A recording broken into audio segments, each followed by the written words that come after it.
It's not encrypted. It's not authenticated. So if you have a good enough antenna, you can do bad things to aircraft. And obviously, if the visibility is poor and the crew doesn't notice it's off course, it could result in flights into terrain. So then there is automatic dependent surveillance broadcast, ADS-B, which is, I'm going to talk about the technology in detail a bit later, which is a way of detecting, of sharing position data with other airspace users and with air traffic control.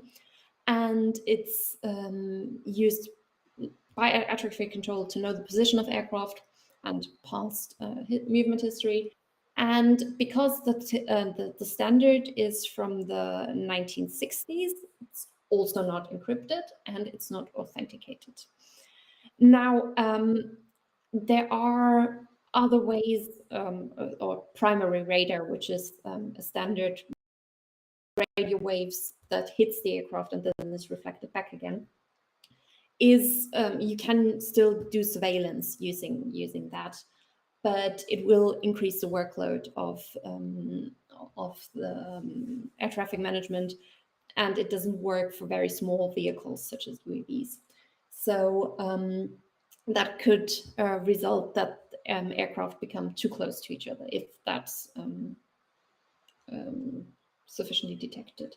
Oh, and by the way, all of this is published research by researchers outside of Airbus. So I'm not busting any industry secrets. It's if you go into your favorite research engine and look for vulnerabilities of any of those technologies, you'll find a bunch of papers of researchers all over the world who've studied those protocols. So in terms of Wi-Fi and RF, that's mostly used as a command and control link for UAVs. So for the smaller vehicles that don't have a pilot on board. So either the ones you can buy in a hardware shop or toy shop. And usually the cheaper the vehicle is, the poorer security are.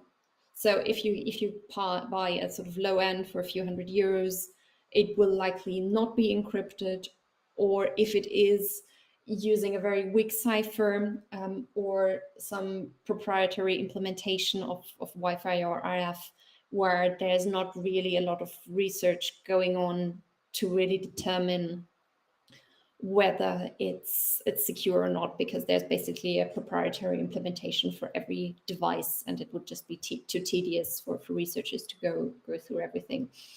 And obviously the consequence, if somebody could take over that command and control link, is that it's you can hijack the vehicle, you can take it away from the proprietary owner. If you're considering a scenario where these vehicles are used for delivery of goods, for example, somebody could nick your pizza, which is indeed a very, very serious consequence, because they could make the pizza not fly at your balcony, but at your neighbor's, and then you would be hungry. So, and the final point is GNSS, so satellite navigation. Again, it can, because the satellites are very, very far away, the signal that you receive on your mobile devices is very weak. So it doesn't, unlike for instrument landing systems and ADS-B, where you need a lot of power to spoof and to jam, and thus are quite easy to detect. You can, with very, very weak antennas, send spoof or jam GPS signals. So that means that you can have lose position error, for example, or don't know the position error you have, and you can come again too close to other vehicles than you would like. And if you're considering a scenario where you're driving in a very remote part of a country, for example, in Australia, where it's critical that if you need to be rescued, you know exactly where you are. then that's obviously critical.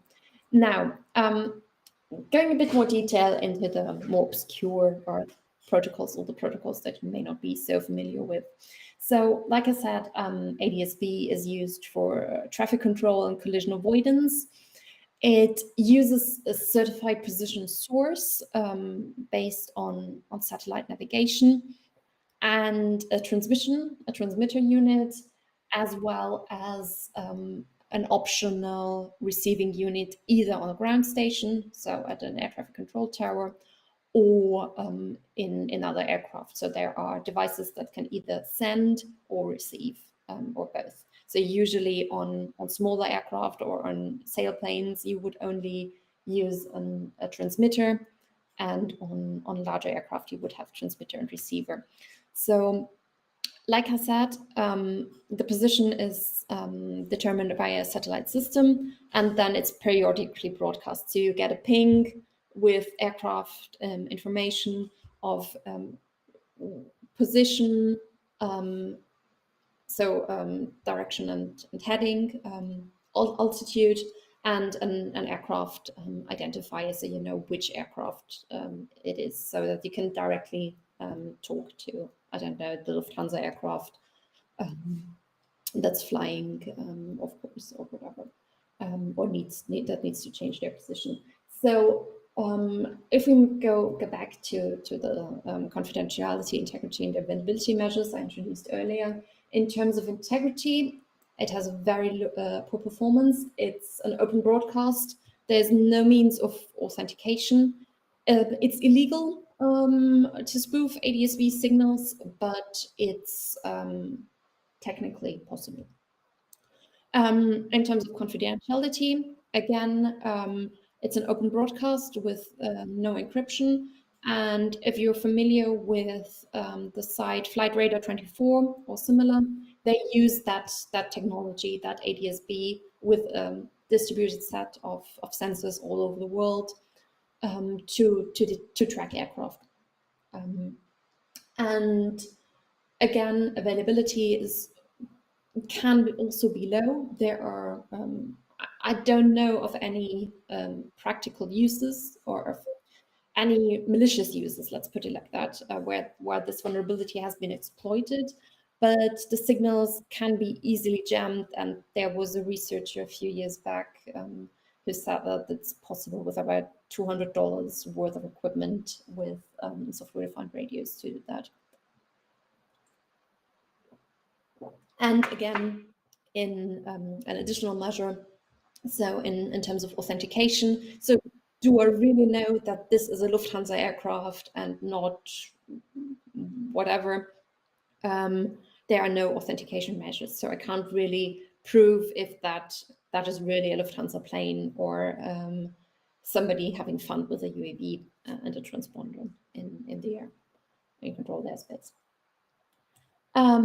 Next, AirCars, which is a text-based communication system used to communicate between the crew on the aircraft and ground services. So they, for example, report updates to flight plans, some weather updates, or free text messages. So, for example, if they have a defect on board, they can radio down to their ground support saying, please have a spare part, this and that spare part ready when I arrive, so that we can get in the air again. And it's also used sometimes by air traffic control, but typically in air traffic for operations. And it uses very high frequency and high frequency or satellite communication, depending on where on the globe you are. Again, it's an open broadcast with no authentication measures, so the integrity is low. Confidentiality is on the low side, because although most messages are encrypted, they use a very simple cipher key, typically based about monoalphabetic substitution, so something that can, and with a limited key space. so something that can very easily be manipulated or spoofed on the ground or from another device. And the signals can be spoofed easily again. And there's also, because it's also used extensively for sort of civil, not only for commercial, so not only the Lufthansa, Air France type of aircraft, but also for private jets who might want to keep their movements private, or might not want to share where they're going. There's also a privacy implication on this. And obviously also Lufthansa might not want to make it publicly available that they need this and that spare part. So, however, there are all these technologies are from at the newest, the 1970s. So obviously this was in a time where the radio dishes cost a ridiculous several $1 million or euros. So there wasn't really a danger of using private or maliciously oriented individuals using these technologies. But as we moved on, as we've seen, there are new technologies. One of them is LDAX, which has been based on 4G LTE. And there are some nice gimmicks with the propagation. That means it propagates very well and has a very high availability. And high data supports much higher data rate communications. So with the ACAR system I presented earlier, you can send sort of text messages, which are pretty much limited to, I don't know the character count, but they are very, very limited. And this is really for high data rate communications. So you can send, for example, engine data. You can send also standard communication, video link, whatever. And it also has an added functionality to provide digital voice. And it also provides alternative positioning, an alternative means to provide position. So it serves as a backup for satellite navigation. And in terms of security, it's also very good because it has been designed quite recently. So at a time when security considerations for aircraft were already very much in, there was an increased awareness of security problems with that, and that means that there are cryptographic mechanisms that protect integrity. There is confidentiality. Both is provided by only assuring that there are permitted users who have specific keys. Then it also provides, like I said, a backup way to surveillance mechanism. Sounds a bit weird, but basically a positioning surveillance means that you know where all the aircraft are, so that air traffic control can make sure that they have a collision-free path in the areas where they provide the service. And there is also mutual authentication technique going on, so you can both verify that you're really talking to Charles de Gaulle Airport and that you're really talking to Air France Flight 123 on both sides. So what does that mean in terms of challenges? That even though those new protocols exist, the traditional mechanisms are still the preferred ones, also by regulators, and those that are mostly used. So in terms of for flying vehicles, in terms of safety, we need to detect approaching vehicles. Today, regulation foresees that they are above a certain size. They have to be fitted with transponders that use ADS-B, which is not encrypted and not authenticated. And if you don't want to be detected, you can just turn your transponder off. So, and because these vehicles are very small, they don't have a big radio footprint. So there are means, for example, the studies to use the noise they generate, because they have a very high-pitched propeller noise, or that they use other electromagnetic enunciation to really see what vehicles are out there. Then what shall you do when there's a vehicle that enters a secure zone? There was a few years ago an incident at Gatwick Airport where right before the Christmas holidays, the whole airport, one of the 3 airports in London, had to shut down, and because there were 2 UAVs flying near the airports, observed flying near the airports, and miscreants could not be apprehended to date. So what do you do with those vehicles when they go somewhere that they shouldn't? And crucially, with traditional aircraft, they're usually in operation for about 30 years. Now, we don't expect such long operational periods for UAVs, but they will be certainly, especially the larger transport vehicles, will be in operation much longer than you expect a traditional car to be. So how do we secure such legacy systems and make sure that that they can still participate in all safety relevant functions, but don't pose a security risk to vehicles that are capable of using authentication and further security? In terms of security, which is going to be the focus of the rest of my talk, we need to talk about secure communications. So authentication, how can I make sure that I'm really talking to the person I want to talk to?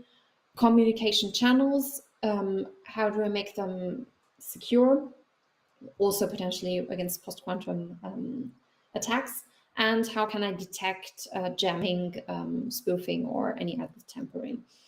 Then if we move towards autonomy, how can I have adapted and integrated networks?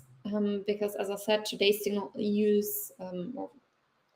methods foresee the use of outdated technology from a security perspective. How do I detect intrusions or security incidents on vehicles that have a payload of maybe 500 grams? So I don't have an awful lot of processing power available. I don't have a lot of power to provide to these vehicles, because all the power I need to support such a computer has to fly with the aircraft. So that means I can't fly as far as I wanted to. What do I do when I detect an intrusion? Are there autonomous mechanisms that, for example, trigger a landing? How can I make decisions whether or not I should land, depending on the security incident? And how do I make sure over the system lifetime that I can update my system? And then finally, in terms of operations, so the money earning part of vehicular communication or vehicular security is, how do I interact with vehicles that I may not necessarily trust? So how do I negotiate a safe path with a vehicle, even though I'm not too sure about the vehicle's intention or communication protocols or whatever, what they're using? How do I create ad hoc networks in dynamic environments? And how can I relay information securely over a network or over infrastructure I don't necessarily trust? Now, for land vehicles, you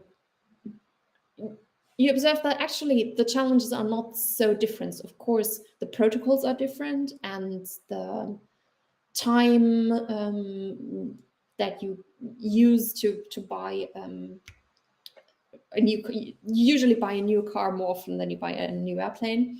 but still the challenges are very similar. So you still need to detect objects, you need to detect lanes, irrespectively of poor lighting, poor visibility. Some Tesla cars, for example, had challenges with white trailers of trucks. What's the impact of the environment on sensors? So, for example, visibility, weather, both good and bad. So when the sun is shining, you get reflections, which could, for example, cause false emergency braking. And again, how do you interact with legacy systems? Because even though typically the cars will get changed every X years, you can still get 50-year-old cars, and you still need to be able to safely interact with them. And in terms of secure communication, the only real challenge is that in the automotive, you have this need for secure over-the-air updates. So where you really change the vehicular software over the air. So not driving to a garage to have it fixed there and physically put in, but that you use 5G or any other mobile network to really update the software, which is obviously hugely security critical and safety critical.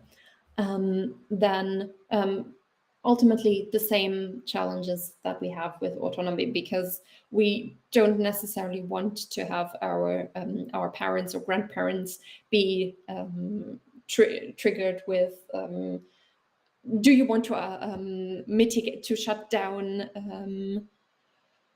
this and that bus on your system while driving along the motorway because there has been a security incident detected, but this has to be done automatically as well.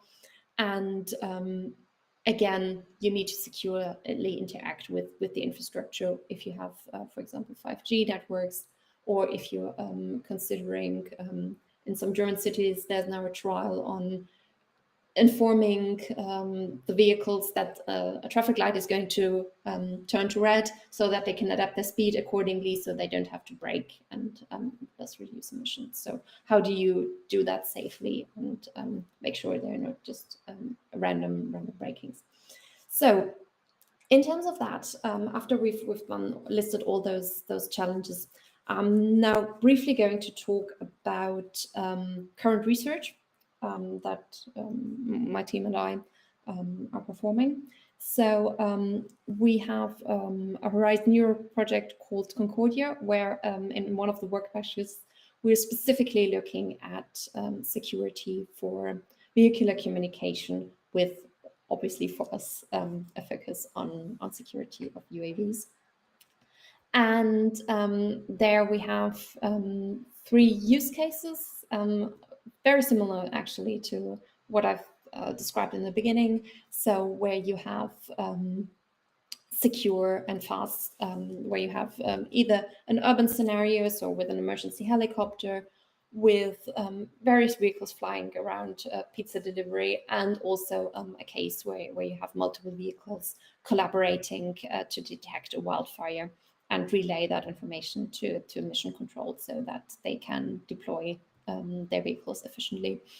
So there we're considering next generation authentication using a hardware-based system of the NIST implementation. That's actually a NIST post-quantum secure authentication algorithm that's actually due to be published the coming days, if I'm not misinformed.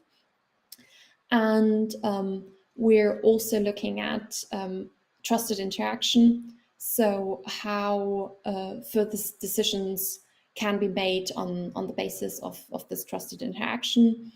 Then there are also there are various mechanisms where you can, for example, decide how you're going to propagate trust. If you trust a vehicle and that vehicle trusts somebody, do you trust the vehicle or not? And depending on various parameters, you can then decide on whether or not you should trust this vehicle for a certain amount of operations or for a certain amount of interactions. And we're currently working on a paper that details that.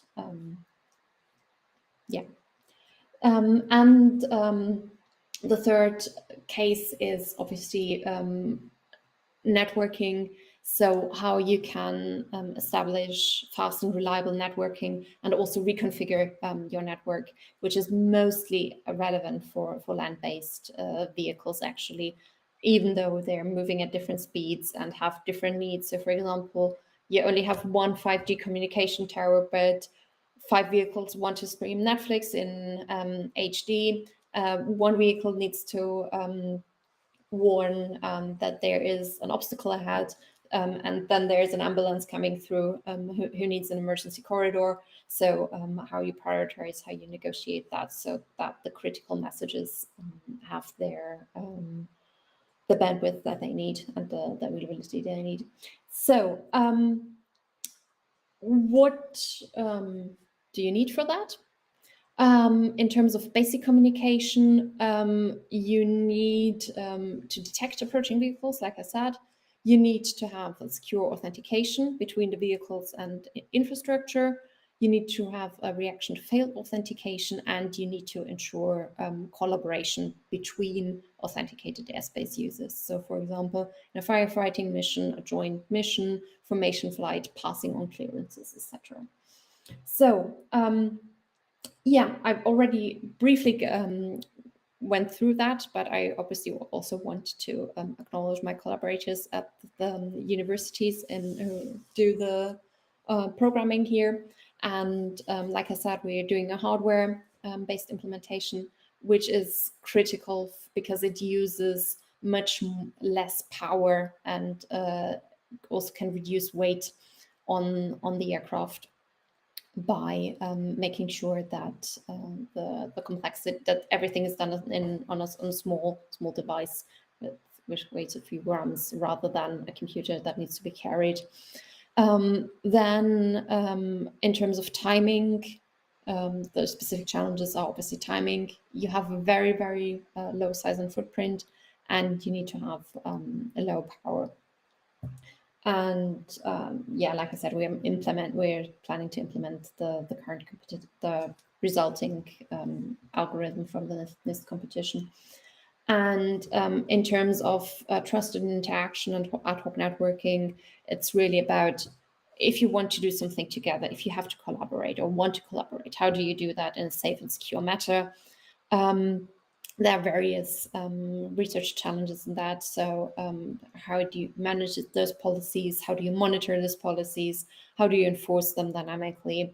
How do you ensure that there's no attack propagation across vehicles in this joint mission? Current networks are not stable enough to do that. And how can you have that in a safe and secure way? So I don't know. I think we're quite over time already. I don't know how many questions there are, or if I should just skip the part. Huh?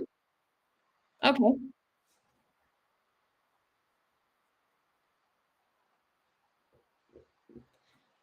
Okay. Yeah.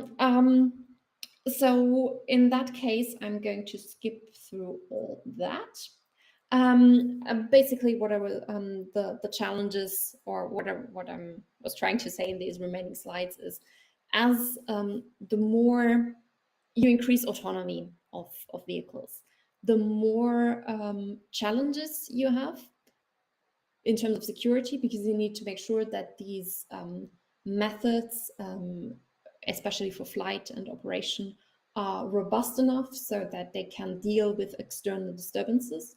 On the other hand, if you don't have a remote control link, because the vehicle is already autonomous, it means that an attacker can't get into that remote control link in order to disturb or hijack your vehicle. So there is, while increasing autonomy means different challenges, it doesn't necessarily mean that there are more challenges, or that an more autonomous vehicle is automatically less safe or more vulnerable to security attacks than the remotely controlled vehicle with no with a human permanently in the loop.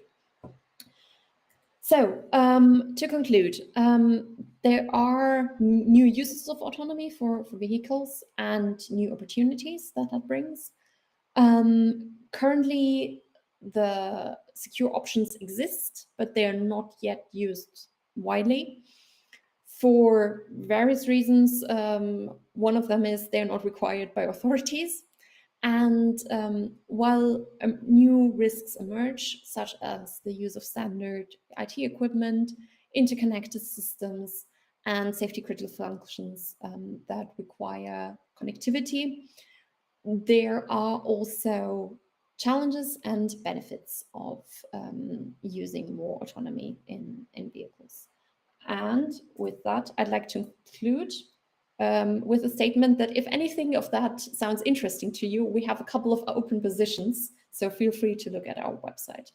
And now I'm happy to take your questions.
Now.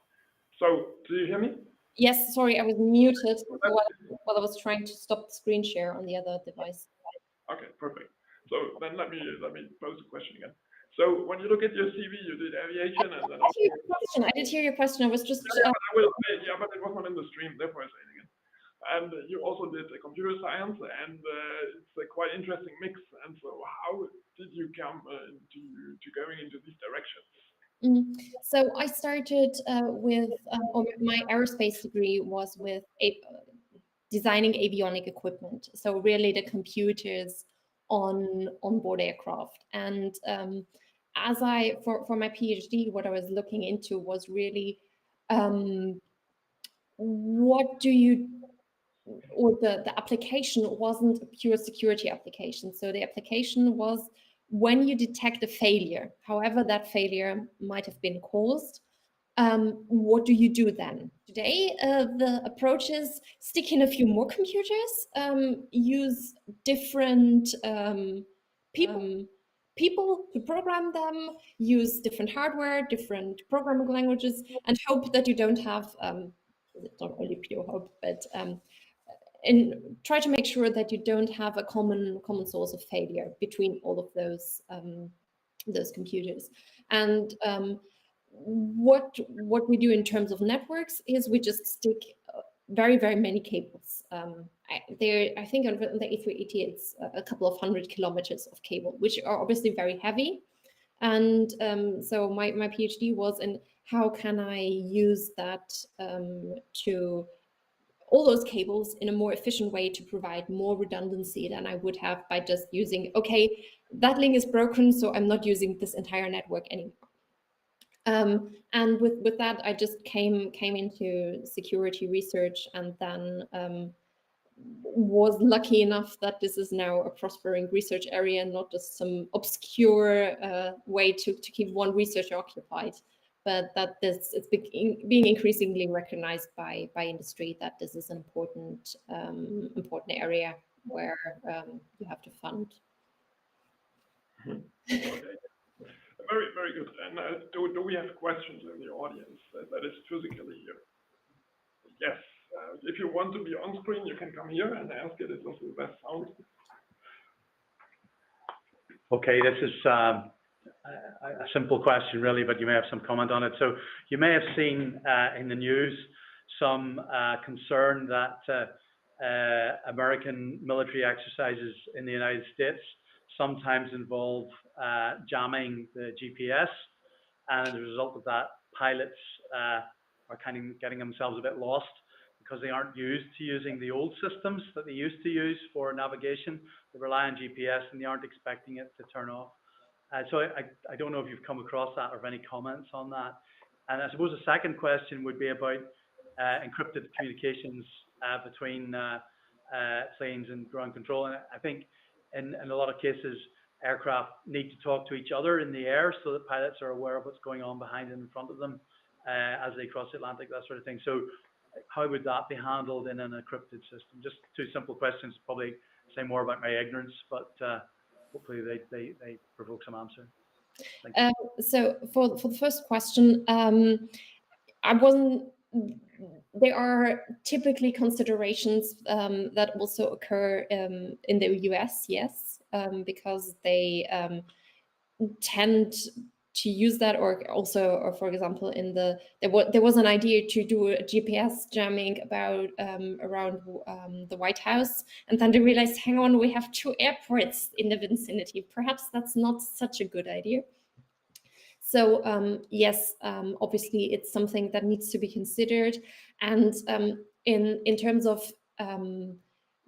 pilots, they have a very, very high in aviation. We tend to reduce the workload of pilots as much as possible, because we've known from experience that if their workload is too high, they tend to make mistakes, and these mistakes result in accidents. So we try to not use try not to having to rely too much on pilots knowing what to do in a very specific scenario that they don't encounter daily or regularly on the aircraft, and they don't require regular training. And if you could remind me of your second question. It was about communication between pilots in the air. Thank you. So in terms, obviously, yes, that's a consideration, that you can listen in on what everybody else is saying. However, just because you encrypt it doesn't necessarily mean that only 2 entities can talk. So you can also encrypt it in a way that only, say, the aircraft that commercial aircraft can decrypt it, for example, that message, or only aircraft that have a specific token provided by the certification authority can decrypt that information.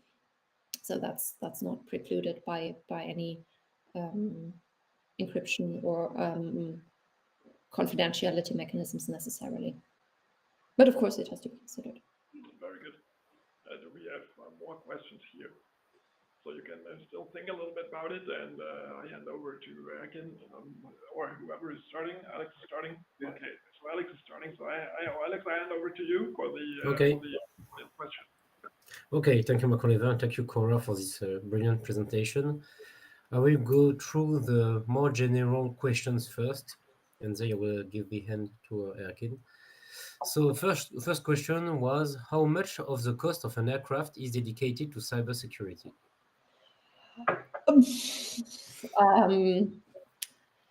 I'm not really answer that, but I can tell you that about 10% of the aircraft is development and 90% is certification.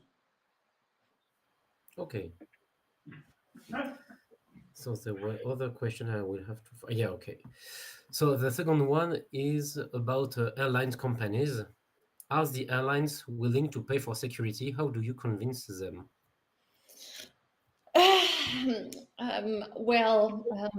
Airlines are business.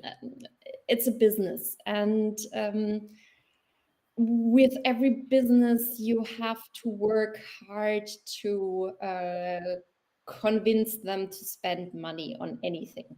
So it's the same in industrial.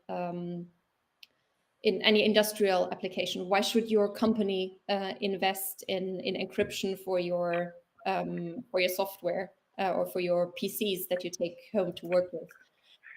It's on the one hand by making sure that they are aware of the consequences if they don't, and also ultimately by making sure that they don't have a choice by going through the aviation authorities, and it is already becoming, at least on the European level, and the US is usually very similar.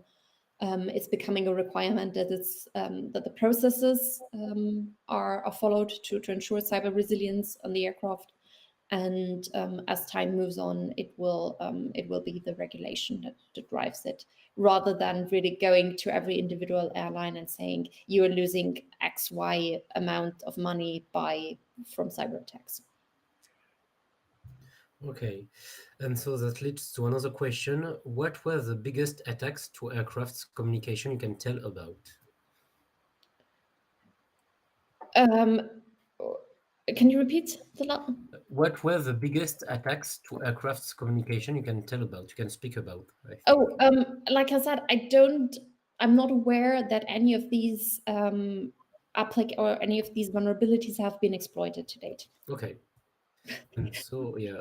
Luckily, it's all based on papers and on research, which is why I can share it freely in this audience. You can, if you go on any IEEE website and type in the communication protocols and vulnerability and your favorite media repository, you find these information. It's known in researchers' domains that focus on these areas. Okay, yeah. Luckily us. Yeah. Lucky for us. Yeah. And so 2 questions. I will match them in. It's still easier to do physical things to aircraft if you want to do new things to aircraft. And I will merge 2 questions into one about standards and organization. So does it exist an institution or organization that prepares the standards, or maybe every vehicle company follows their own rules? No. So there are there is standardization and there is certification. So certification usually provides the framework. So certification usually tells you have to do X. For example, you have to make sure that your aircraft tolerates temperatures between 50 degrees or minus 70 degrees. I'm making the numbers up, but that's done by certification. And how you do that, that's typically the role of standardization. And there are various working groups, both on mainly on international level, because aviation is a global business.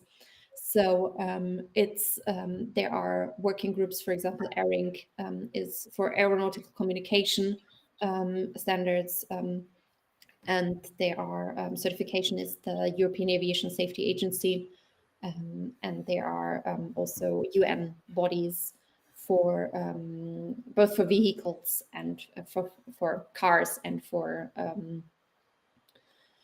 airplane, but the fine details are done by the manufacturers, but the global framework is given by standardization and certification. Okay, thank you. So now I give the hand to Erkin for other questions. There will be no echo, right? No, it should be okay. Okay. So, can you? Yes.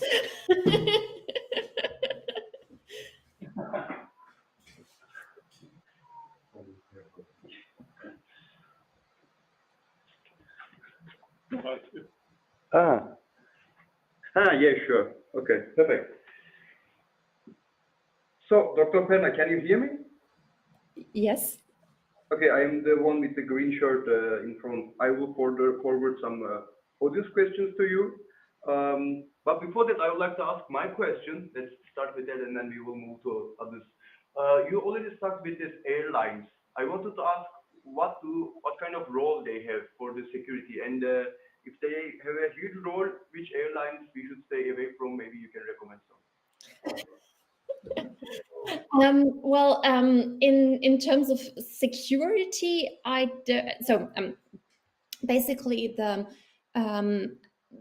role of the airlines is that they operate the aircraft. As a manufacturer, we provide the aircraft or the car, but you have to make sure that the tire pressure is up. You have to make sure that you have enough fuel. You have to make sure that you announce to people where you're going. In the car, it's by turning your indicators. In the aerospace world, you have to file your flight paths. So that's the role of the airlines, and you're responsible for making sure that you pass all safety checks, making sure you're doing maintenance, changing to winter and summer tires. We don't have that in aircraft, but that's principally the role of the airlines. And in terms of recommendation of the safest, usually it's a business. So the low-cost airlines, this is my personal opinion, I should probably say ahead of before any people from my company. Yes, so my personal opinion, you get what you pay for. So if you go to a low-cost airline, how do they reduce the cost? They reduce the cost by doing the minimum that's required by law. Okay, thank you. Then let's switch to more easier questions for you. What will be the impact of 5G for vehicle security? So 5G is interesting because unlike 4G and below, it provides some encryption by default and some network management tools within the rollout. So on the one hand, it provides more theoretical data rate, but so you could do more services over it. But when you compare the list of applications that want to use 5G, that goes to your washing machine and dishwasher, and add the numbers up, it's probably not all services will be able to be implemented. So it has also some benefits for security. It has some encryption mechanisms included. However, relying on encryption for security is not sufficient. So you're going to have to consider the whole infrastructure and the whole communication means to make sure that your vehicle, your application really is secure as a whole. Okay. The next one, I also find it very interesting. Do you consider vehicles that can be used for attacks too? For example, they are always moving. They can be used for scanning, for example. Yes, in principle, of course, though that's not my research area as such, but it can be an attack vector to consider, certainly. That not every vehicle, which is also why we're looking a lot about or doing a lot of research about trust. So can I trust the vehicle? Can I make sure it operates safe, it drives safely? Can I make sure that my data is safe with that vehicle? Okay. Is there a way to cut ILS or other technologies in order to land a plane manually, for example? I didn't understand the technology, sorry. So this was one of the technologies used for, I think, automatic landing. And the audience asked, is there a way to cut these technologies in order to land a plane manually? Oh, you don't. It's just a supporting mechanism. You can still. It's just it's literally just a bunch of antennas that provides you with.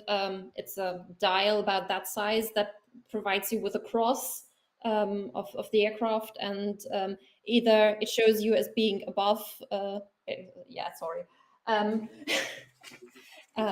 Above or below the main glide path. So it's just a tool. You don't you can land safely without. It's just in bad weather, if you rely on it, that you have a problem. You can land without it, and not all airplanes have that. Not all airports and not all aircraft and not all crews have the certification to do instrument landings. Okay, here I'm like, thank you, Cora, very interesting. I work with jamming and anti-jamming, so I want to know your opinion. We know if a jammer puts enough energy, he can jam basically any system. Luckily, the energy propagates with the square, goes down. So what are your thoughts if you put enough energy and you want to jam a system? I was Googling on Wikipedia, we have tanks that, okay, we have all kinds of vehicles. So what's your opinion, how we can counteract this? I guess the only feasible solution is detect the jammer and destroy it physically. What is your opinion on that? And maybe second question that is related, you were talking us about this modulation and more. What do you think about alternative ways? Like my question is going to not put all the eggs in the same basket. Like we have modulation on technique 1, but on top of that we have a backup modulation in a completely different frequency, etc. That may mitigate. What are your thoughts on these powerful jammers and software-defined radio, cognitive radio? Yeah, definitely. So for the first, you don't physically have to destroy the jammer. You can also use mechanism such as frequency hopping, which is a technology actually from the 1950s or 1940s. So there are, and obviously if you're using alternative communication means, so for example, if you, or alternative navigation means, depending if you're using GPS or you have to make sure that you can tolerate these, either by using, for example, satellite instead, or by using a laser communication instead.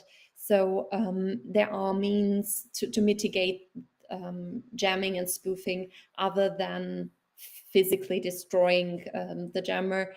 And of course, I mean, for as you said, for very high power sending. So if you're very close to the jammer, you need low power, but that typically requires a flying vehicle of some sort, and they're sending power. You have to carry the power with you, so that's not. It's not the most likely scenario, let's put it like that. And obviously you have to make sure that the protocols you use, or that the alternative, if you're using redundant means of communication, that they are not vulnerable to the same, so that they use, for example, the different frequency band. You can consider using software-defined radio, you can use frequency hopping. All of those options exist, and the merit is usually on how likely do you consider to be jammed and what's the impact of the jamming. If you use positional accuracy of 5 meters as an A350, yeah, so what? Okay, thank you very much. Okay, maybe one more question from the audience. Is cybersecurity more hardware or software based today? Both. There's no preference, and it's not only hardware and software, it's also architecture. It's how do you consider the entire system? How do you consider communication flows themselves? That could already be a cybersecurity risk. So it's not one or the other. Okay. What verification methods for cybersecurity are typically used with UAVs? We're working on that. So there are a couple of interesting research projects ongoing at the moment that look at means not only for UAVs, but also that can be transferred for larger aircraft, that define methods and uses methodologies and also tools to verify the cybersecurity of aircraft. Okay. So among our audience, we also have some like bachelor level, master level, or PhD level students. So towards the end of the talk, we also try to cover a bit non-technical things. So as a like more senior researcher, what would be your advice? What is like a key for a successful research, do you think? Everything is interesting.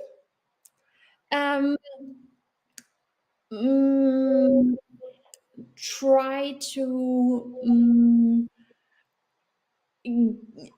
rather than knowing a little bit about everything, try to really specialize in one area and look at that very, very, very deeply.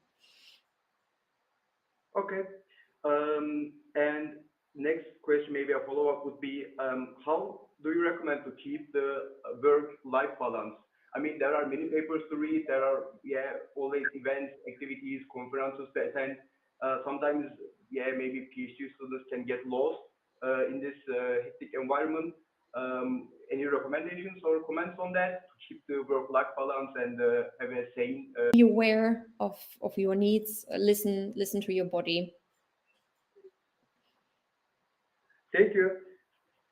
You're good, because then we would hand over once again to Alex.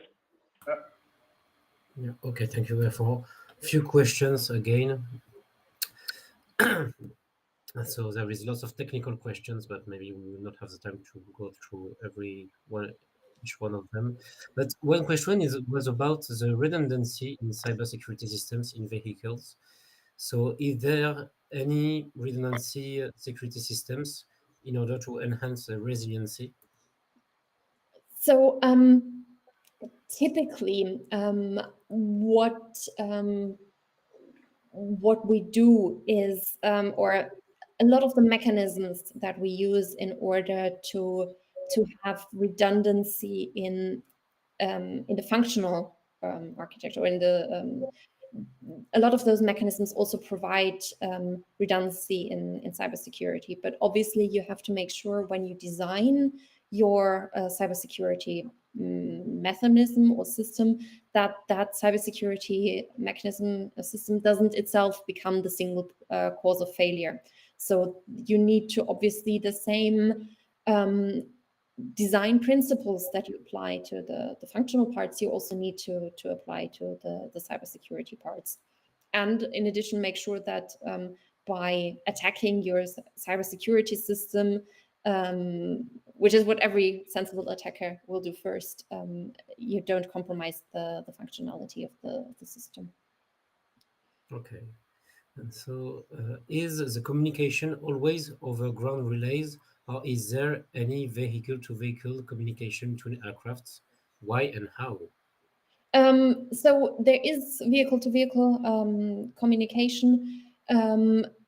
Typically, so you know what's going on, and especially over the ocean, you don't necessarily have connectivity.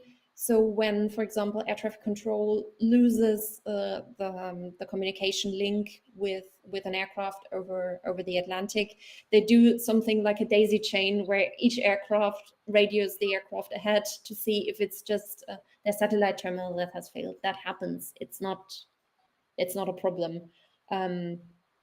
Just so that they have redundancy, and also, so you don't necessarily need the ground infrastructure.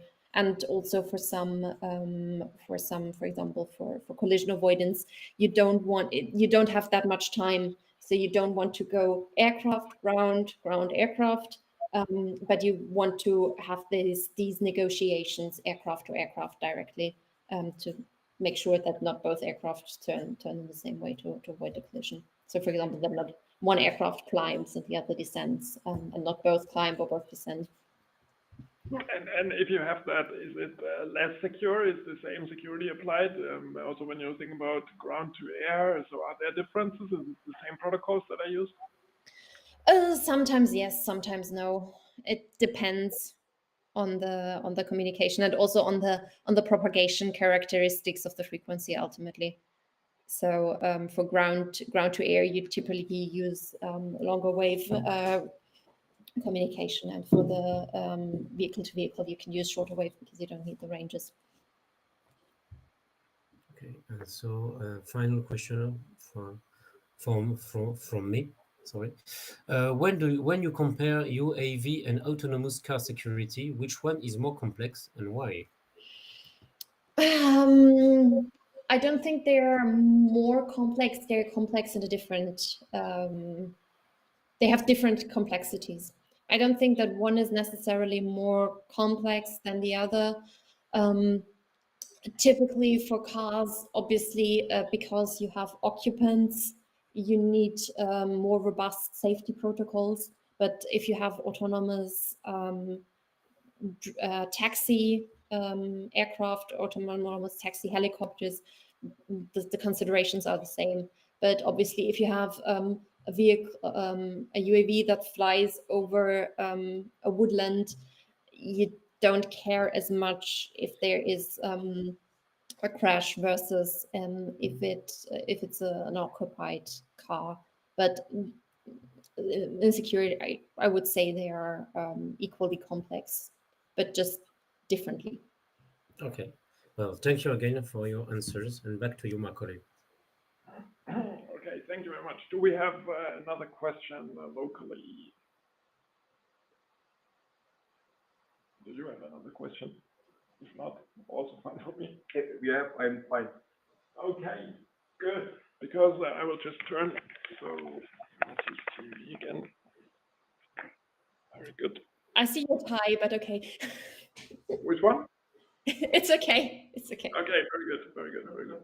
Yeah, so I found it super interesting, and I thank you once again very much for the presentation, and use the opportunity to have the people here to cheer them up, to clap once again quickly.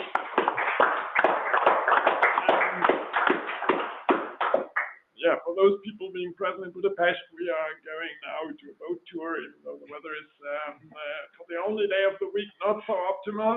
Luckily, we'll have the boat tour today. Yeah, so regarding the speaker series, of course, it will continue. Let me just open that I can announce the next presentations properly. So we'll have an exceptional edition next time, which will be on the 13th of May. And on the 30th of May, we'll have Moritz Rüssler. And with Moritz, we will be talking about. I didn't even list it in the announcements here. So we'll talk about cybersecurity on a nation-state level. So he's also a consultant to the German government, and there we'll discuss with him about this topic. And we will also have a panel discussion with at least one of the previous talkers, with Gnss, who is part of the AG Kritis, so a German volunteer brigade that is taking care also of cybersecurity. And I'm also looking forward to involve some more people in that discussion. So it will be on the 13th of May. You will see the announcement slide in the outro in some seconds. At 2 p.m., which is a Friday this time. So we also experiment a little bit with the timing, because maybe Wednesday afternoon, evening is not optimal for everybody. So next time, the 13th, you will have the opportunity. And then we'll have the next regular one on the last Wednesday of the month, which will be the 25th of May this time. And it will be with Julian Rossetti, who is the titular, so the head of the chair governance of cyber risks at the Iran Business School. And he will talk with us also on these legislation aspects, and also on some national aspects. You see the title in the outro. Thanks a lot for participating. Take care. Take care of cybersecurity, and see you in 2 weeks and in 4 weeks.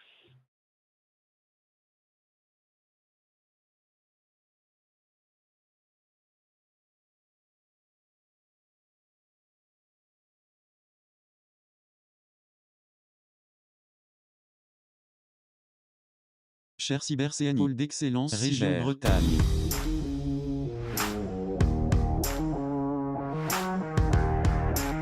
Au revoir et à la prochaine.